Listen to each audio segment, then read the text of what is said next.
We're also an hour earlier because here because our clocks have gone back an hour. Yours don't go back until the next hour, so next week, do they? So anyway, there we go. Okay, so anyone want to kick off with something today? I'd like to know what lie busting is. Lie busting, okay, yeah. Well, lie busting is a ministry that has been established here in the UK. A friend of mine has sort of set up lie busting as a way of being able to minister to people, to help people become free of the blockages that stop them engaging with God, lies basically in their life. And it's a very much a Holy Spirit led way of ministering to people. We as a church were the first people who did the Lie Busters training. We did that online using Google Hangouts, and now there have been a Lie Busters group set up all over the world. So I think there was a beta group that ran with 220 odd people, and now there are groups set up to minister to people. So there's training in how to lie bust people. And then people are then authorized to lie bust online as well as locally with people. Essentially, what it does, it's like asking God, what do you want to do? And then following a procedure in which the person hears God, whether it be a thoughts in their mind or whether it be pictures or visions or different ways. And really it's looking to be, okay, what do you want to do? And then asking the specific questions, is this something that's in my life? Is it in my generational line's life? Then you ask what generation, if it was a generational issue, what was the issue? And then you help the person see what are the lies that they've received in their own life that are affecting them today, and therefore how do they then, if they were free from those lies, what would it be like? And then you work the person through the process. Ultimately, there's also looking at whether there's any demonic influence and asking God to show whether there's any demonic things there, and then dealing with that in the process. And also one of the major things it does is looks to reintegrate people. So where people have got stuck in their lives, maybe emotionally or because of a trauma or because of certain things that have happened to them, then you ask God to show the person, is there any areas that the person is stuck, and what years? And for some people that might be 1 or 2 years or some more, depending on the lie bust. And then you look to help that person deal with why they were stuck. And some of these things, can be quite mild, but some, I know it deals with quite severe satanic ritual abuse type dissociation disorders, different ways. So it's a fairly, we found it a really good tool because it's all about helping the person hear God for themselves. The lie buster doesn't need to be a trained counselor or have a whole lot of information themselves. They just help the person to hear God by asking the right questions and helping them through the process, so that that person at the end of the day can then have an engagement with God, and the blockages that stop people engage in heaven and different things get removed. And so it fitted in really well with our whole ethos and philosophy. And I know people who do sozo and different things. This is a simpler process in a sense, and it can be done in an hour, and it can be done online. And there have been those people who have been in Bethel, who've been there a number of years, who have embraced lie busting, and I think Jen Johnson herself has been lie busted, and her husband, and really saw how effective it was in getting to the root issues, because God deals with it. God shows you, and then God shows you all the way through the process. So that's really what lie busting is. It goes along really well with engaging God in spiritual dynamics, because it removes blockages that stop you hearing, seeing, and engaging. Really. So. Okay. I thought it was something like that. I heard that term several times as I watched some of your other videos, and Yeah. Okay, thank you. Yeah, no, that was it. Yeah. Okay. I was able to purchase the book. It wasn't very much money. I think it was $7 or $9, and it gave a really good rendering of the whole process. It doesn't enter you into the process, but it kind of describes what you're going to be engaging in, and I found it really helpful. Yeah. Kind of answered most of my questions. Yeah. Yeah. It's a good little book. But the key is you can be lie busted without having been trained to lie bust others. So it's an opportunity for receiving ministry from those who've been trained, and there are lie buster pros who have gone through a training process and have a certificate because they've lie busted a certain number of people and they've been lie busted themselves a number of times. Or you can join in with the different training groups. There's ongoing training that goes on. In actual fact, we have Jonathan Cavan, who's the guy who sort of started the whole ministry actually with us tonight. We've got a meal with him. So all our leadership team, he's down here for a few days because we've sort of made quite good friendship with him. And it's certainly something that God is using all over the world as an accelerated tool, really, to really deal with some of those issues quickly, so that people can really move into engagements with God if there are blockages in their areas of their lives, really. So, yeah. Any other questions, things you want to ask? I had an encounter with the flaming sword. Mm-hmm. And which was really interesting when back when I was at the conference when Ian was there, he spoke about a pathway with the flaming sword, and so I went to have a look, and it was there, and it wouldn't, and I couldn't get past that point, and he talked about that a little bit, and I kind of took the thing personally as kind of a challenge because I haven't found that many places that I wasn't able to get past, and he was right. The thing wouldn't let me he wouldn't let me by, and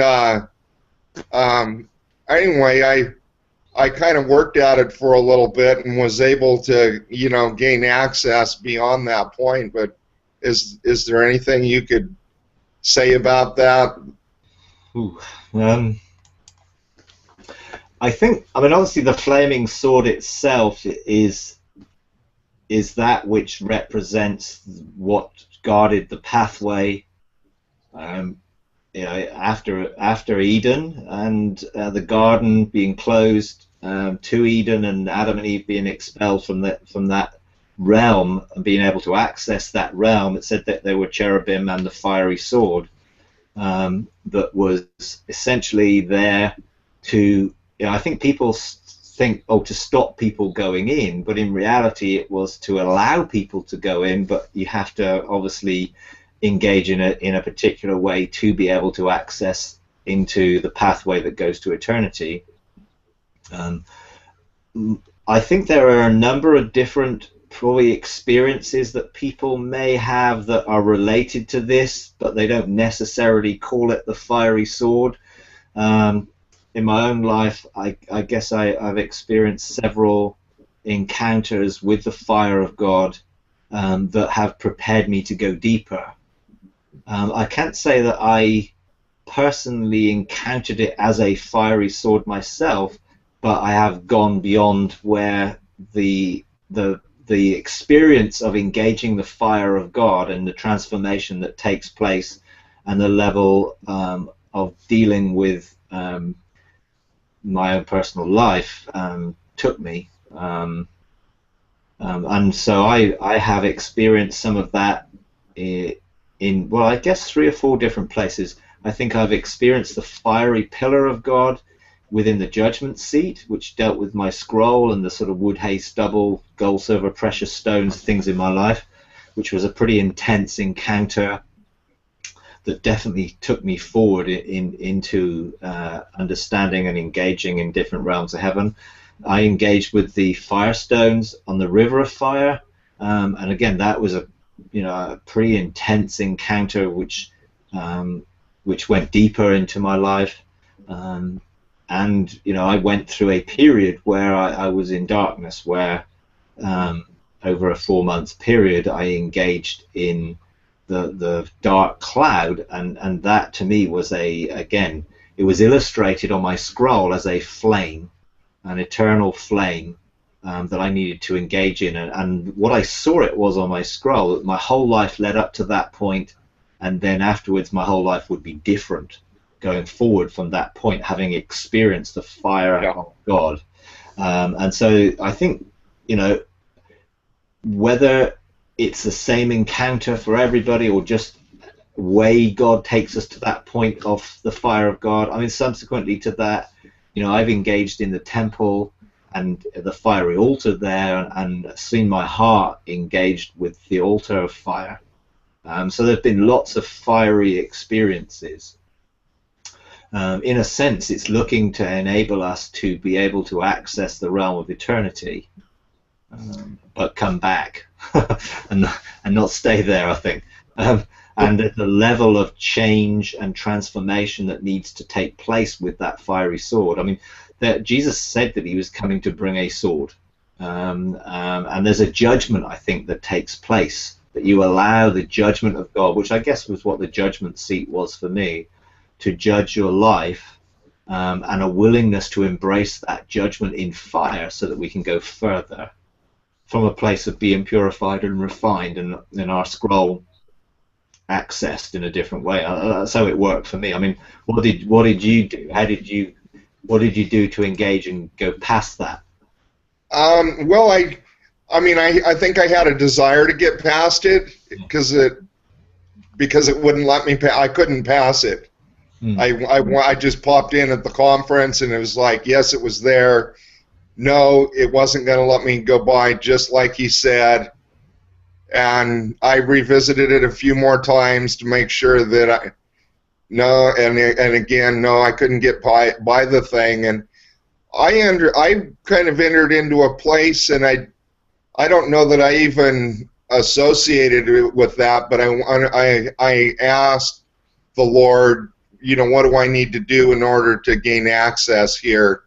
And I seemed to undergo another, process of just personal, I don't know, just death to some of my self and some of my stuff. And I had 2 days. One day I was almost laid out in bed, and I was laying there, and I've experienced this before, and I'm like, I'm dead. And I couldn't really move, but I could have if I needed to. But I knew that I was engaged in another stage of the process. And the next day I still didn't feel the release, but later that night I did, and I was in the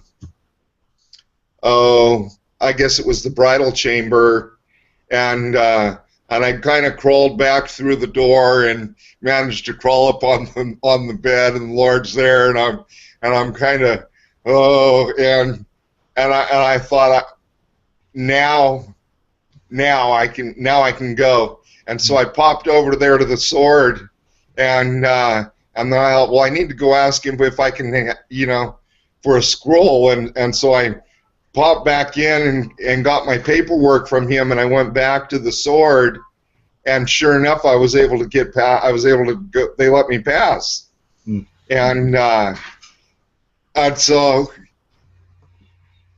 But he wouldn't let me go in that night, and I'm trying to talk the angel into taking me in and showing me around or something, and he's just sort of pointing over there, and I can't even see what there is. And the next day they took me into one of the most beautiful places I've ever seen, and it was all light with columns of light, and it was really quite something. So there's a whole bunch there that I haven't really been able to explore very extensively at all, but it seems like it's pretty significant Yeah. Yeah. Yeah. Okay. All right. Well, I mean, I think my first real encounter with that was when I was on my fast, and literally I just burnt for like 21 days. Just my bones was on fire. I mean, it was just literally. But I mean, and I knew I was in a process that I wanted to engage God, so I knew there was a significance about it. But Yeah. I never felt anything like that, and it wasn't something. I mean, I repented of everything I could. I was trying to enter into the process, but it was just like the fire of God seemed to be burning within my bones. Just Yeah. everything was on fire except my head. It's just like my head was fine. It was cool, but it's like it was like particularly at night. It was just in the night watch of it was just an intense burning, and so I guess some of that was my willingness to surrender and my willingness to embrace the process. But I would say that was initiation into it that probably opened up this realm to forerun into it, I guess. And I've then had those 3 or 4 other experiences subsequently that have engaged in a deeper level, and each one has taken me into a deeper level of connection. I think probably the firestones did more in terms of revelation and engagement in my spirit into who I am and my position of government and different things.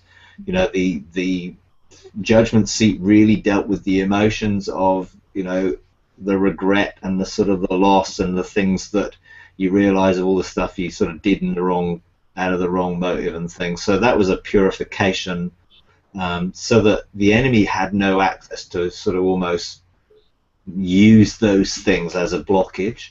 But the firestones for me and the river of fire have definitely been the place where there's been the depth of revelation. And as I've gone back there, I've gone deeper and deeper and deeper into it, deeper levels of experience, and then understanding, and then just my spirit understanding, but my soul having no clue. It's like the last couple of times I've been there, my soul has just been unable to connect at all, but my spirit just embraced at a deeper level, which is still coming out, and my soul is catching up with a lot of that stuff. But they're all sort of significant sort of places that it just takes us further and deeper into dimensions of God and where we really are, and where we need to get to. I mean, I think going back into the heart of God was also a place of, I wouldn't call it exactly fire, but it was certainly intense light and intense thought and intense incubation, I guess, sort of where the thoughts of God about me are, and the vast sum of thoughts, and engaging there has been again a pretty intense place. Intense for my soul, really. I just can't cope with the level of revelation that my spirit is engaging in at that point. But later on, it does begin to catch up as the spirit starts to release and embrace it, and things begin to cognitively become more aware of things. But certainly a process that you can't do without. At the end of the day, if you want to engage in the fullness of who we are, then we have to be able to get into that place of eternity and go beyond the realm of just engaging the kingdom of God or the kingdom of heaven. We've got to go into heaven of heavens and perfection and eternity, and I think some of those experiences are the things that take us there. It's like when you sort of describe, I've never seen anything like it, or when I've engaged in some of those realms, it's been like that. It's almost like the atmosphere is different. You breathe a different atmosphere. Something is different, going up above and beyond into where God's dwelling is, rather than where His presence is. Down in the thing is different. I mean, I guess going through the dark cloud and going into the person of God was like that. To actually look into His faith, look into a facet of Him anyway. That's as much as I could manage. But again, very intense experiences which have almost springboarded me or been stepping stones to going deeper and higher and different things, really. And I don't know whether everyone goes through the same things exactly, but I think there will be seasons and things that God takes people through to prepare them and take them into who they are and their destiny so that they can engage, really. Mm-hmm. Maybe different for each person, but the basic thing will be the same. An intense encounter that transforms us and takes us, to give us access into something more in God. So, yeah, pretty interesting, these things. It's been interesting for me how unique I process everything, because I've been a dreamer and visions since I was a kid, and so the last month, I listen to you and your videos all the time. I listen to our pastor, just listening to Ian Clayton. But then when I sleep at night, it really processes and goes to a whole new dimension. So my dreams have really changed. What is different is I've noticed intercessory prayer all of a sudden. I've never had that before, and I'm in a dream and I'm quite aware. I go, this is, something's different here, and so I'm interceding during that. And I had the chance to meet this lady, and that was during a vision. I was meditating, and this lady kind of popped up before me, and I realized that she was unique. Something was set apart about her. And so I asked who she was, and I realized that it was my mentor's nanny. And the interesting part is, like you were saying, a cloud of witnesses. She's invested in my mentor, who is invested in me. And this lady passed away, gosh, I want to say 40 years ago. I've never met the lady. I just know of her. And so I got to meet her, but because I can engage like you do in setting a destination before me and aim for that. But I realize that the biggest changes is where I process everything is in my dreams, and it works out. Oh, and then the next thing that's happening is, if you're familiar with deja vu, where you've dreamt something and then all of a sudden it's becoming very real, it's unveiling itself right before you. But what's happening is I'm standing somewhere and I have this sensation of a deja vu, but yet everything is different. But I mean, it is very intense, and so I can't quite figure out what is going on with that moment, because I'm like walking across the street and I'm having this extreme experience, but it feels like a deja vu, but I'm not seeing any of that. So that part I'm still learning. I don't quite get it. I think it's another way of interceding, but being in this group is like being at a candy store. I want to go here. I want to go there. I want to There's so many places and so many things I want to do, and it's almost schizophrenic because I can't get everything. I couldn't go to work. If I wanted to do everything I wanted to do, I would never be at work, because engaging heaven and doing all these amazing things just occupies so much of my time that I want to. I'd much rather be here and doing this than going to work, but I must go to work. But that's kind of what's been happening. Is my uniqueness is dreams and visions, and boy, those have really flipped, changed. Yeah. Okay. Well, what it sounds as if it's like we ultimately have to be able to live in dual realms, so that our spirit is operating in the realm of heaven, connected to the soul, so that the soul can be consciously connected to the revelation that's flowing out of heaven, and we therefore minister out of where we are in heaven all the time. And so we're learning to engage these realms so that we will be able to access them while we are working, while we're doing other things, because our spirit is there. You know, it's like Jesus saying, you know, to Nicodemus, you know, I'm standing before you basically, but I'm also in heaven. You know, it's like, and that's what we need to be able to get to, where we are constantly connected and able to facilitate the kingdom manifesting through us as a gateway of that, while we are administrating beyond the veil into those things. And I would see that probably some of your experiences are forerunners of that, in that that's where at night, you know, in the night watch, you know, learning to have our body asleep but our spirit and soul awake. At the moment, it's like your spirit is engaging there, but only accessing your soul through dreams, rather than actually your soul being totally awake. But it's the next step.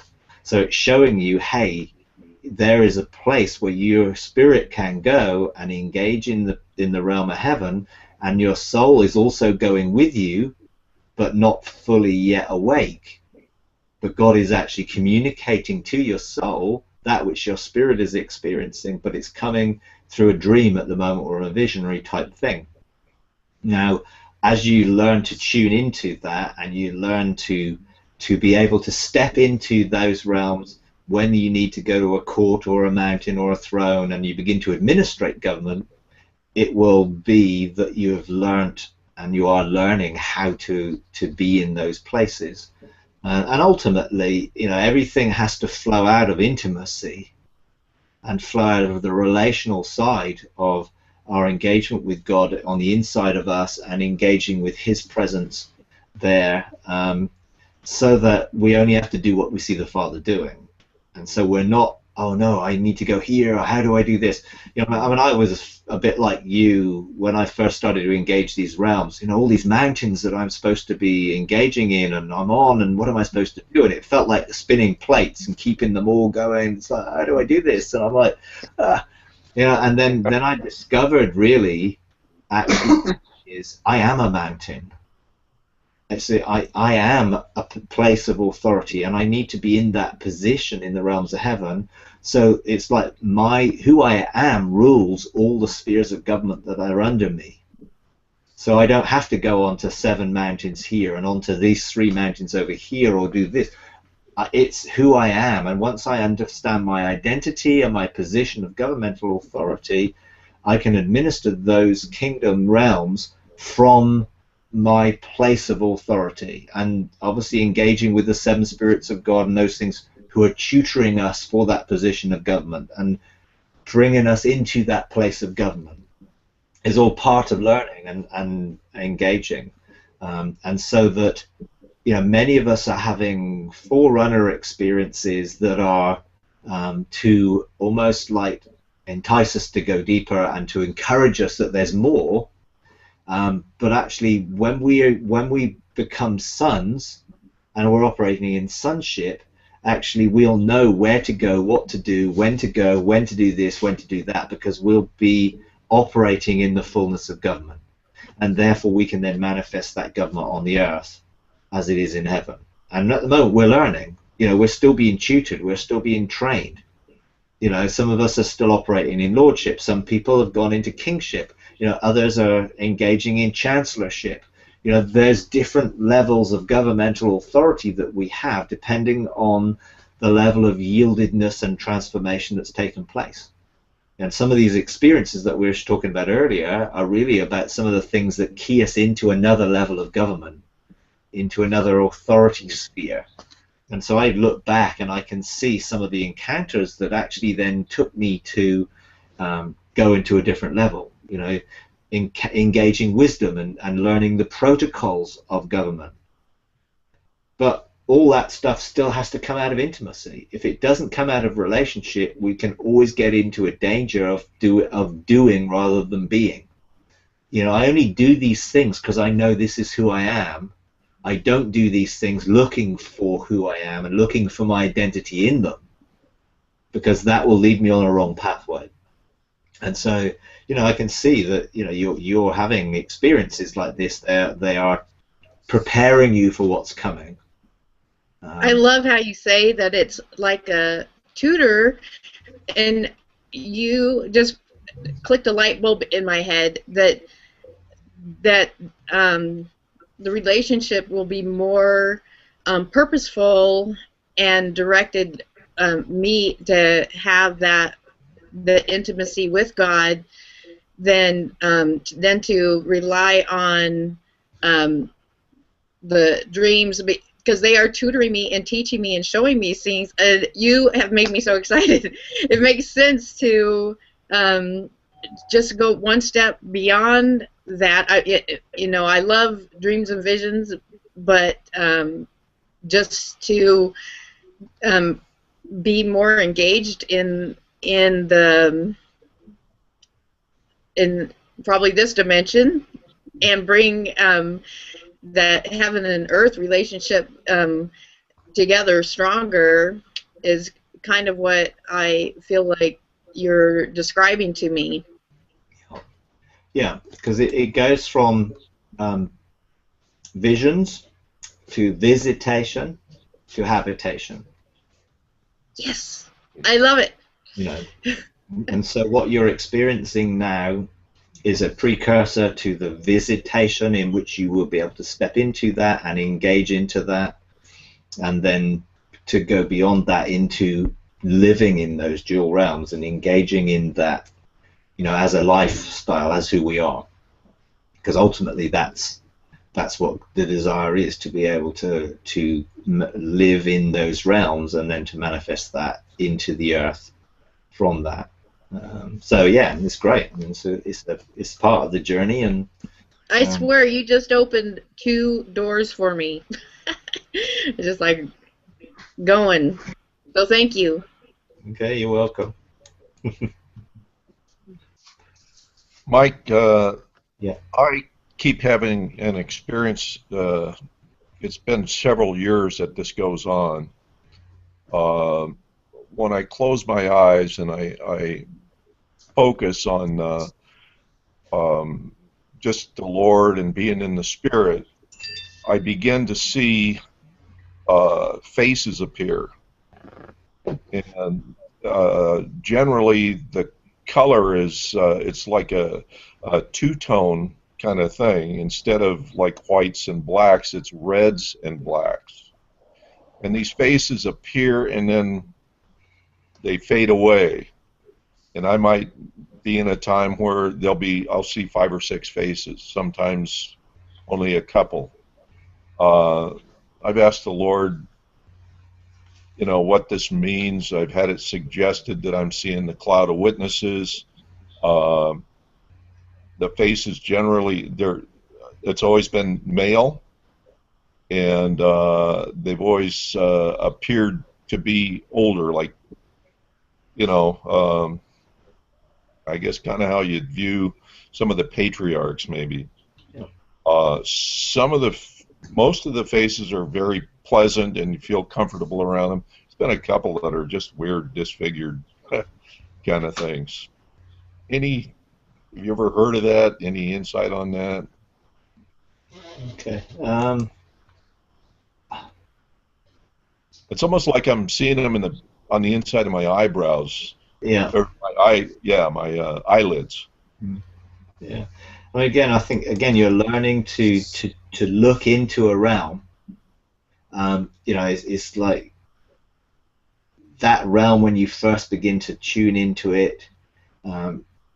Is it an encounter with what's going on in that realm? Is it something symbolic that you're being shown that will then open up revelation of that?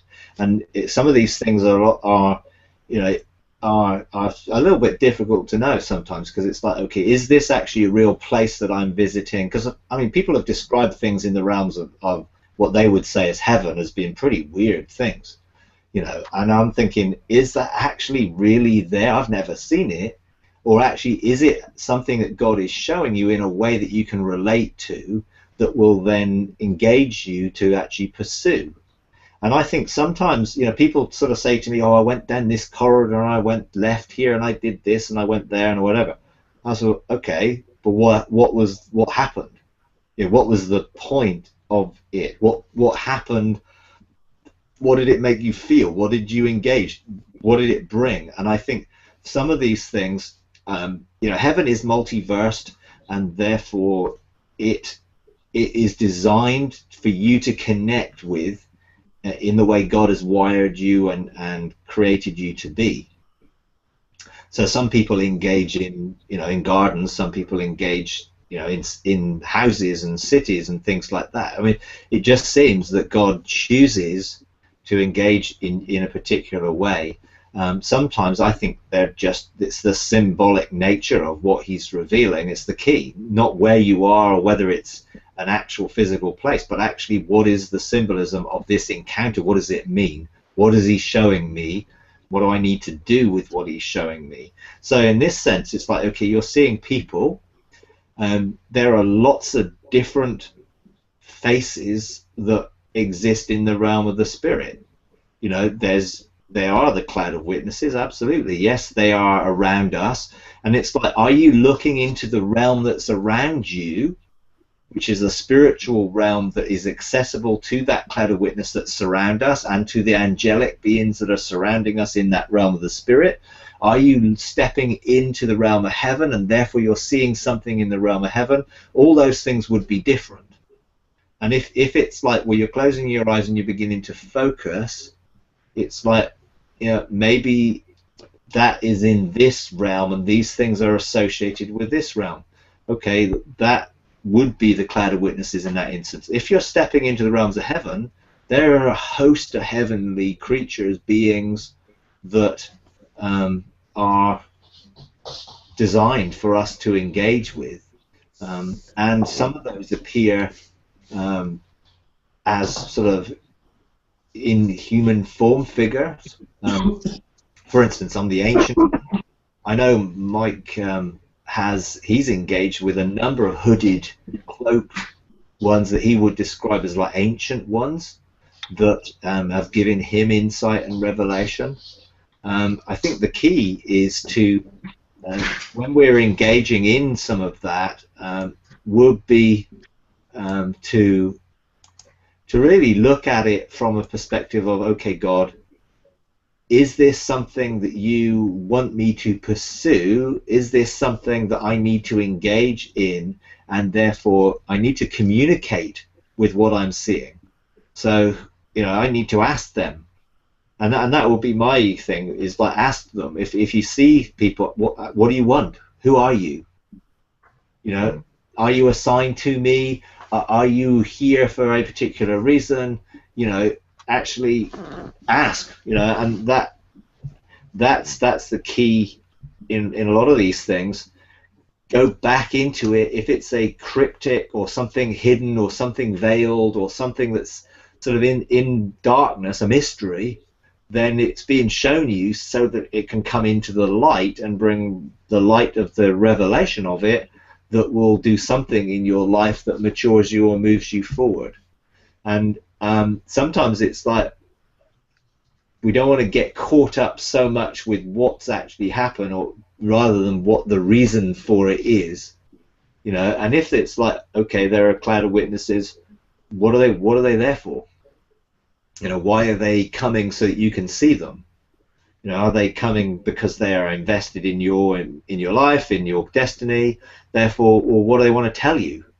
You know, because an experience in itself, without revelation that comes from the experience, sort of leaves you a little bit empty. Because you know, an encounter is supposed to bring revelation so that we can move from that encounter and move into it and go beyond it. So I don't know is the answer, in the sense of I could tell you 100 things it could be.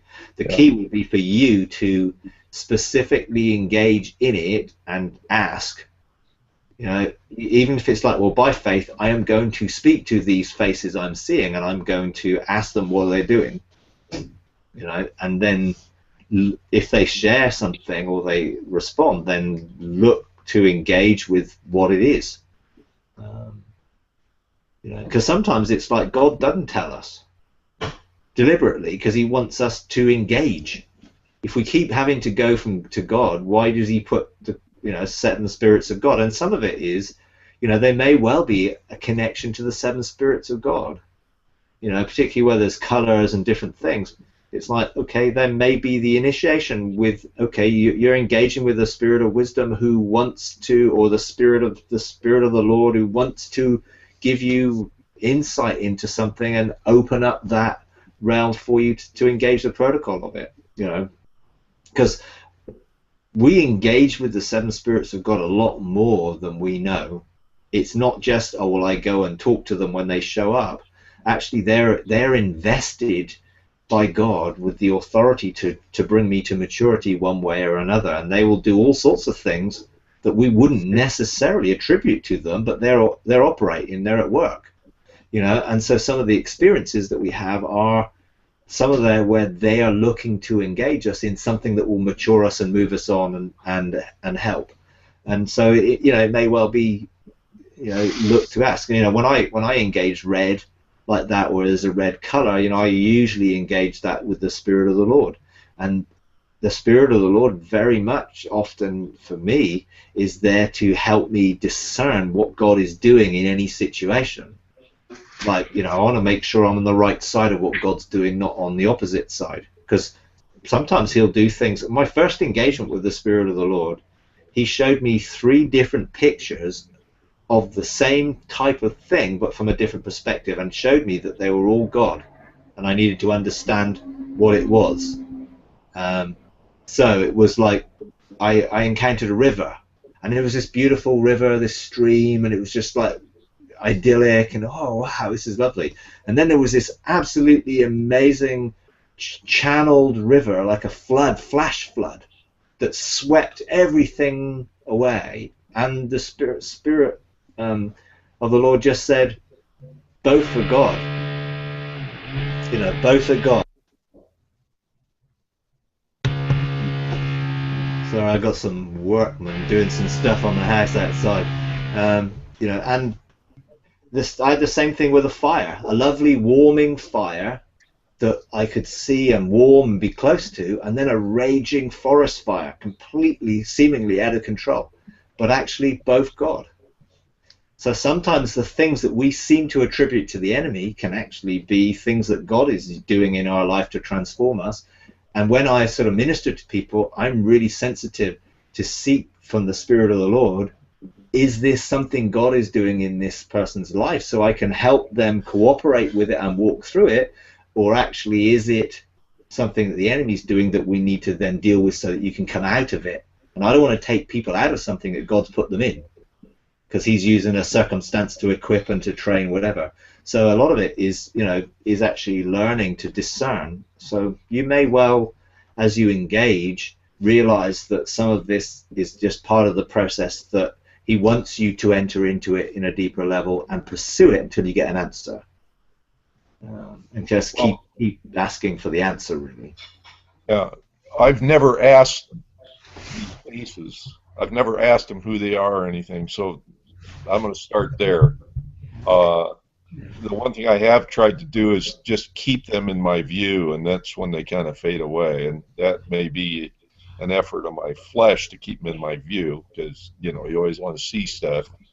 There may be a lot of spiritual perceiving that needs to go on there. So I'll ask next time I have that experience. I'll just out and out ask him and see where that goes. Thank you.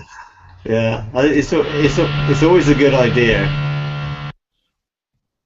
I think that was his name. Okay. Has anyone got anything else?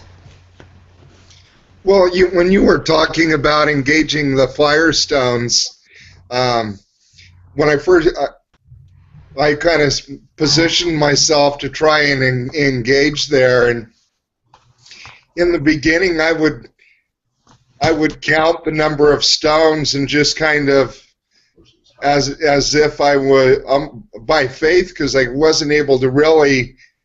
I'd never experienced that before, and so by faith, I would kind of go and position myself on the first and then the second stone and kind of count my way up, and then the Lord would be at the top, and I could see his arm kind of like beckoning me to come over and sit down with him. But I hadn't experienced a lot there in that place, but I continued to go, and I remember hearing in one of your videos where you were talking about Hebrew lettering like appearing on these steps, and I'd never experienced that.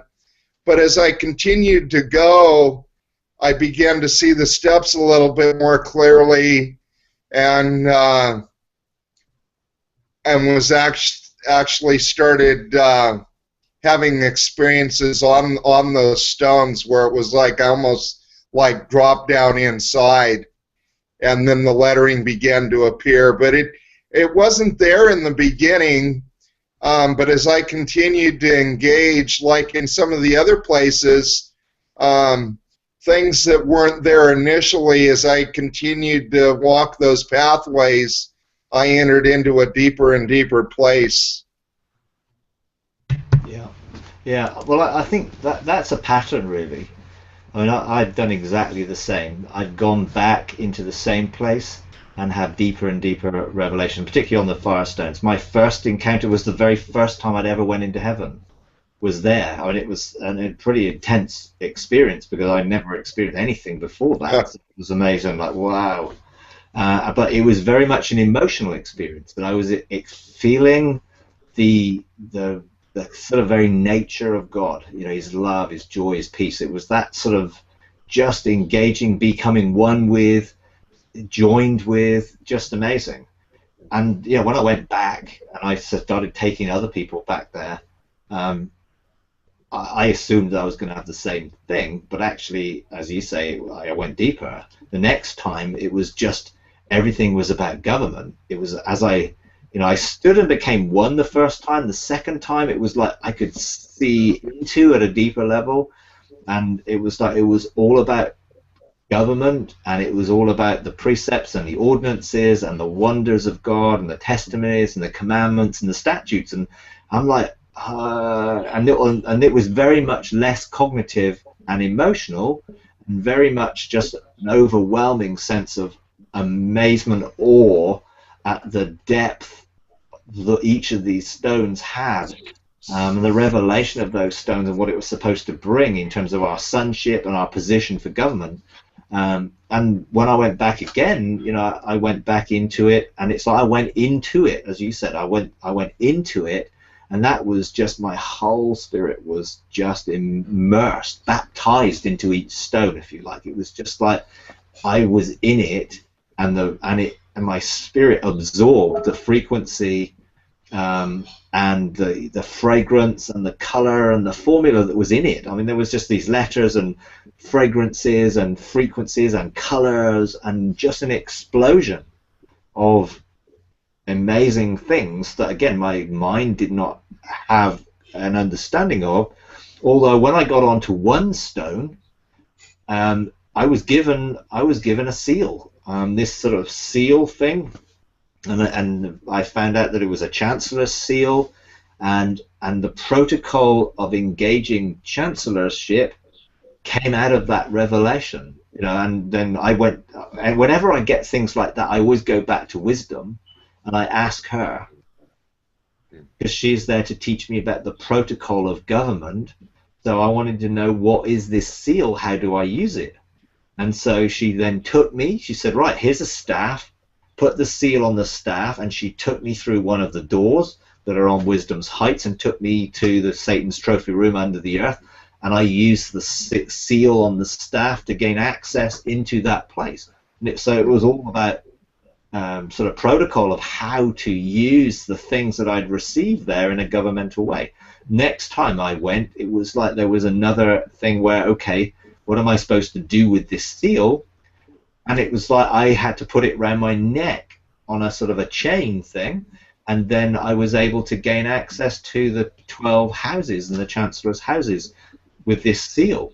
And so it's been different things like that where, you know, the sort of revelation you get, and the deeper you go into something, the levels that are there are just deeper and deeper and deeper. And I'm sure, you know, when I feel called to go back there again, you know, there'll be another level to engage in, you know. And the thing is not to try and analyze these things or try and work them out. It's just to let your spirit resonate with them, to let your spirit absorb what it needs to absorb, to vibrate with the frequency it needs to vibrate. It's almost like you absorb those things into your spirit. And often we I think, try and understand or figure it out or work it out, and we miss a lot of what's going on because we get in the way. And so I've become a lot less inquisitive in my soul, and a lot more I'm just going to go with the flow of this experience now, and I'm going then to make sure that I can then come out of that experience in the future, rather than trying to figure it out, know what it is, and then I've got it all worked out.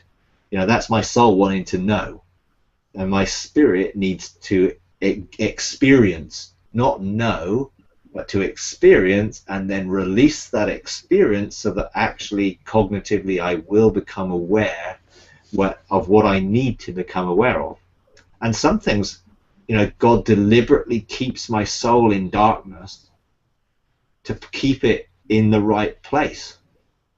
And so then my soul needs, with my spirit, to pursue for the right reason, which is revelation, not just knowledge. You know, because my spirit wants revelation. Sometimes my soul just wants to know, because it wants to be in the know, and it wants therefore to be secure in the knowledge rather than trusting. And I have to learn that my soul needs to trust my spirit and God to then embrace the flow that comes from the inside, and facilitate that flowing through me, from my body and outside. You know, so there's just a lot of depth and deeper encounters, you know, which, you know, just face it, I mean, God is God. It's like, you know, how, you know, we're gonna spend a lot of engagement to get understanding of that. Yeah, so you know, we have to sort of go with it. You know, go with it, go with the flow of it, and just allow our spirit to guide and direct. Yeah. Hi, Michael. Yeah. My name is Benji. I'm Rick's. I've been in the vaccine. Okay. It's listening for a while. Anyhow. I asked Rick today, see if I can add a little question to you. Sure. I had an experience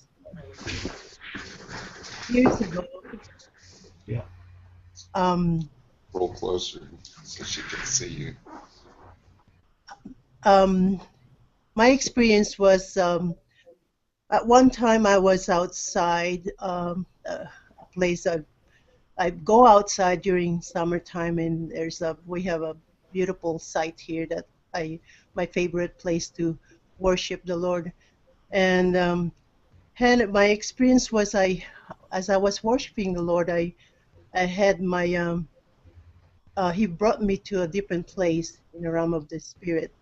And as I saw myself standing, all of a sudden I heard this stump, stump, stump, a foot that coming towards me. And as I was looked out, and I saw Jesus proceeding, and he was holding a giant key.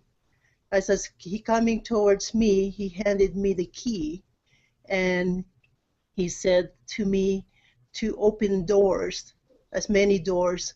And so received as I received the key, all of a sudden I was in a different realm, and that realm, it was like a whole city, and I saw huge building, and in the building is like a giant building, and I enter into the building, and I heard different voices, and as I was walking in the aisle, it's a aisle, I saw a different rooms, and they're all locks, and I heard different voices, let us out, let us out. And I realized I have the key, and I begin to use the key and open all the doors. It's hundreds of doors, and people begin to come out, and and then we all ran out from the building, and as we were going to towards, well, we were outside, and they were all following me, and I saw this giant gate, and then I opened the gate and allowed those people to come out, and so that was the end of my vision. It was an open vision. It's just before that even happened, I saw the face of the Lord. Before Jesus appeared to me in my vision, I had looking up the sky, and all of a sudden I saw the face of the Lord, and in the clouds, it's from the clouds are different form, and it began to form as a man, and I saw his face, and he began to smile at me, and then that's when he took me to this realm of where Jesus is, and gave me the key. So I often wonder about that, and I thought this is a opportunity for me to maybe ask you if you have any thoughts or insight thing about it. Yeah. Well, in an encounter like that, I mean, it's like a burning bush encounter, which is an encounter where God wants to change the course of what you're doing, because he encounters you in such a way that you're sort of wow. But I would encourage you to take those parts of that vision and to go back into them. It's like, don't just have it, well, that's a one-off thing. You meditate over them. So what is the key? Meditate around the key, and ask him to show you, okay, what is this key? It's a large key. Does that indicate that this is a large call that God's got on my life? There were lots of doors, there were lots of things. So in a sense, the symbolism of it may relate to the dimension that God has for you and within your destiny to fulfill certain things. And so in each part, just seek for the revelation and meditate around it. You know, the doors, the gate, the different aspects of it. You know, it sounds very much that this is a call for you to set people free from the things that are holding them back, so that they can come into a dimension of God's kingdom that he is opening up for them. But for that to take place, you need to enter it yourself. So it's to pursue that revelation and the encounter, and use what you've received as a doorway to go back, you know, and to take back and ask and seek and knock for the revelation that will come out of that encounter. You know, I mean, you know, I can interpret different things, but I tend not to go too deeply into it, because actually it's about you yourself hearing from God, and so learning to go back and get that picture. So, you know, if you obviously remember it really well, actually each part of it that you feel is significant, just go back into it and seek for the revelation of it, and ask specific questions. You know, what does this mean? Is there a significance in this? What's the timing of this? What do I need to do to prepare for this? You've given me the key. How do I use that key? Is this key for now? Is this key for the future? Just keep asking questions. You know, keep seeking and going deeper into it, so that actually what will come out of it will be the revelation of what you need to do now so that you're ready to do that. What does it mean? Is it relating to a church? Is it relating to a place? Is it a city? Is it a wider sphere? All those things will begin to get revealed as you begin to meditate and seek and ask the questions, and allow your spirit to cultivate the desire for it. Because when you get a vision or you're given an encounter like that, you have to be willing, therefore, what is the cost?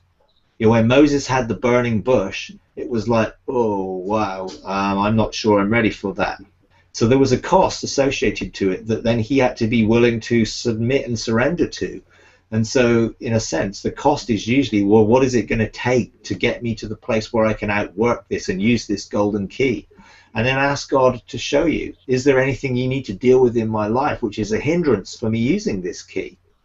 You know, is there something that I need to step into that will prepare me for this? Just ask those sorts of questions, and you'll get the revelation that will come, and your own relationship with God will deepen in pursuing this, because you have to cultivate the desire that this brings within your own heart so that it becomes your desire. And when it becomes your desire to such a degree that you'll do anything to fulfill and outwork that, then actually the cost will be, who cares? But you have to get it so that this is something that God has shown you, but actually are you willing to cultivate the desire for it so that it will begin to direct and shape you going forward? Because to me it sounds like a pretty serious encounter that's a life-changing directional thing. Therefore you have to be willing to embrace that, to, hey, I'm going to do whatever it takes and whatever it costs to see this outworked in my life. You know, and you do that by meditating around it and cultivating the desire. You know, if I don't know where you are in your own personal walk with engaging God, whether this is something out of the ordinary or something you can do regularly, but you know, I take that stuff around the ark of the presence of God in heaven, in the tabernacle, and I look into it there, and I begin to let it revolve around his presence there, and I begin to see, okay, you know, what is the dimension that relates to the four faces of God in this, and is there a prophetic dimension, is there an apostolic, is there a kingly dimension, is there a priestly function in this? And I sort of allow all that to begin to create in me the desire with a deeper understanding of it, so I can then pursue it. So that would be my encouragement. You know, God wouldn't just give you this as a one-off and just leave it. Make sure you go back and seek for the revelation that, you know, it will most definitely have. So, yeah. Well, thank you so much. Okay, you're welcome. Okay. All right. Okay. Well, this.